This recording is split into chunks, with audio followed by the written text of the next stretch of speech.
एक जंगल में साध नामक मुनि रहते थे। उन्होंने तप करके बहुत सी विद्या हासिल की। एक दिन ध्यान लगाने के बाद जब उनकी आंखें खुली तो उनके हाथ में आसमान से एक चूहिया आ गिरी। वह चूहिया खून से लथपथ थी, क्योंकि वो चील के पंजों से छूटकर मुनि के हाथों में आ गिरी थी। चूहिया मौत के डर से कांप रही थी। मुनि को उसके ऊपर दया आ गई। उसने सोचा, क्यों ना ऐसे अपनी विद्या से अपनी बेटी बना लूं। मेरी पत्नी कब से संतान प्राप्ति की चाह रख रही है, लेकिन उसके भाग में तो संतान है ही नहीं। अब यह बात बताकर उसे दुखी करने की जगह कुछ साल इस चूहिया को ही बेटी बनाकर उसे सौंप देता हूँ।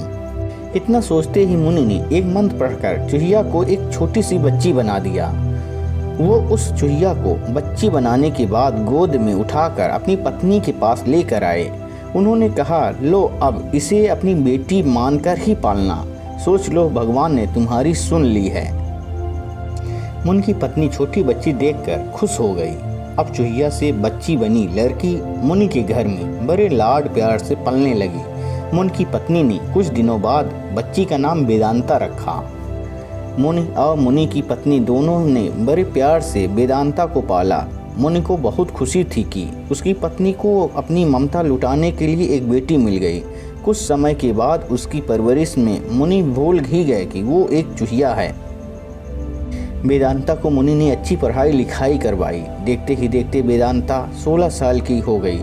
अब मुनि की पत्नी को अपनी सुंदर बेटी की शादी करवाने की चिंता होने लगी। उन्होंने यह बात मुनि से की। अपनी बेटी की तरफ देखते हुए मुनि को भी लगा कि इसका अब विवाह हो जाना चाहिए। मुनि ने अपनी पत्नी से कहा कि तुम चिंता मत करो, मैं इसके लिए योग्य वर ढूंढ लूंगा।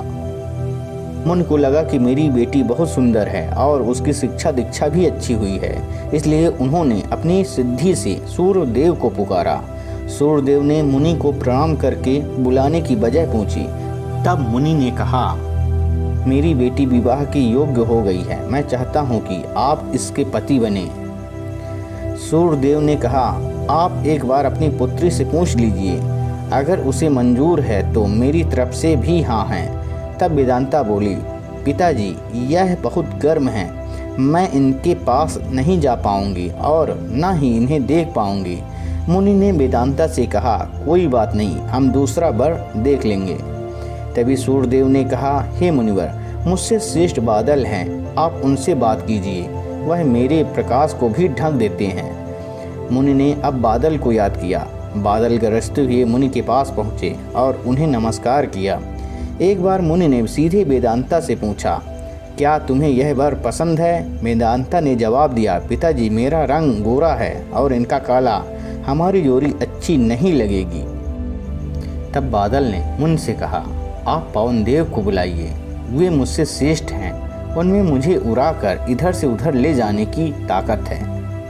अब मुनि ने पवन देव का स्मरण किया। पवन देव की आते ही मुनि ने अपनी बेटी से पूछा, क्या आपको यह वर पसंद है? वेदांता बोली, पिताजी यह तो एक जगह ठहरते ही नहीं हैं, इनके साथ मैं घर कैसे बसा पाऊंगी। इस बार मुनि ने पवन देव से पूछा, मुझे अपनी पुत्री के लिए वर की तलाश है, आप बताइए कि आपसे श्रेष्ठ कौन है? पवन देव ने जवाब दिया, मुनिवर आप पर्वत को बुला सकते हैं, वह मेरा रास्ता रोक देते हैं, वह मुझसे श्रेष्ठ हैं।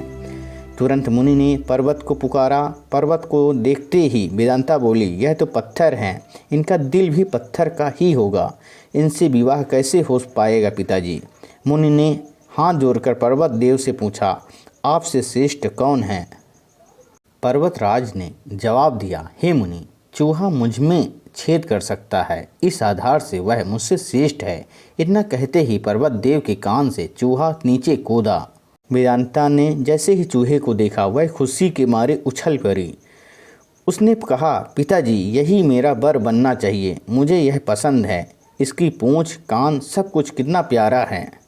मुनि ने सोचा, अहो मैंने एक चूहिया को मंत्र विद्या से इंसान तो बना दिया, लेकिन इसका दिल अभी भी चूहिया वाला ही है। मुनि ने तुरंत वेदांता को चूहिया बनाया और उसका विवाह चूहे से करवा दिया। विवाह के बाद दोनों खुशी खुशी रहने लगे। इस कहानी से हमें यह शिक्षा मिलती है कि इंसान चाहे बाहर से कितना भी बदल जाए, लेकिन उसका दिल वैसा ही रहता है। यदि आपने मेरे चैनल को सब्सक्राइब नहीं किए हैं तो सब्सक्राइब करें, वीडियो को लाइक करें और दोस्तों में शेयर करें, ताकि जब भी मैं इस तरह की कहानियाँ यूट्यूब में अपलोड करूँ तो उसका नोटिफिकेशन आपको मिलता रहे। शेष जय हिंद।